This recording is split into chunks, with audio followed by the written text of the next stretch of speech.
Cowboy State Daily was privileged to be given a tour of one of Cheyenne's jewels, the Botanic Gardens.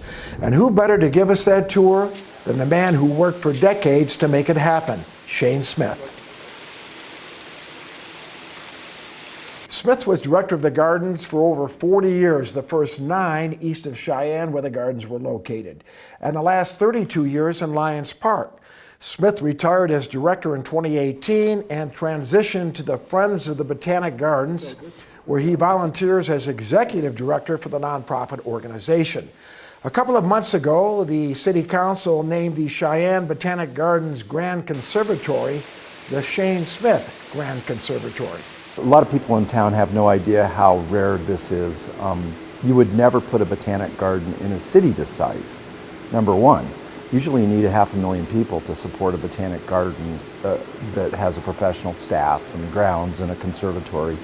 So we're already swimming upstream with that. Shane has a great sense of humor and says when it comes to gardening, the capital city leaves a lot to be desired. But Cheyenne has one of the worst garden climates in the lower 48. It just does. I mean, it's May 21st. We're looking at 12 inches of snow outside. We've already had 2 hailstorms. We've been to 80 degrees already. And we're number 1 in the nation for hail, number 4 for wind, 6,000 foot elevation. We have a lot of days in winter without snow cover. So I always say you'd have to be kind of an idiot to put a botanic garden in a town this size with a climate this way. And I'm that useful idiot but I had tons of help, and we just sort of evolved, and a lot of people don't realize we almost failed many times. But failures can lead to success. Was there ever a time when you sort of throw your hands up and say, I give up? Almost, yeah.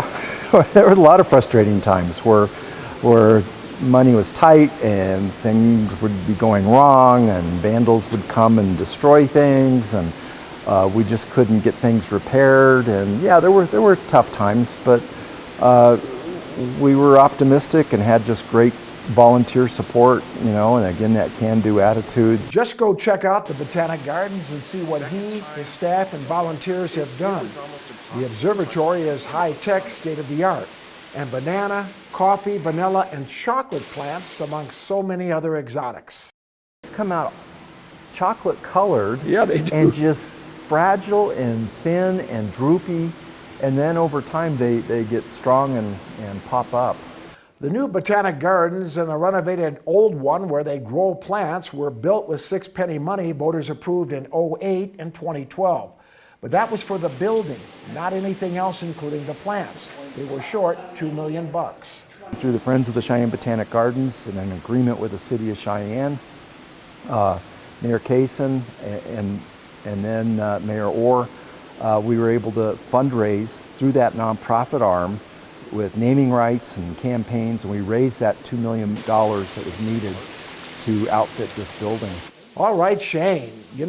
As Cheyenne Mayor Marion Orr said when Smith retired, one can't think of the Cheyenne Botanic Gardens and not think of Shane Smith. Robert Jiha, Cowboy State Daily.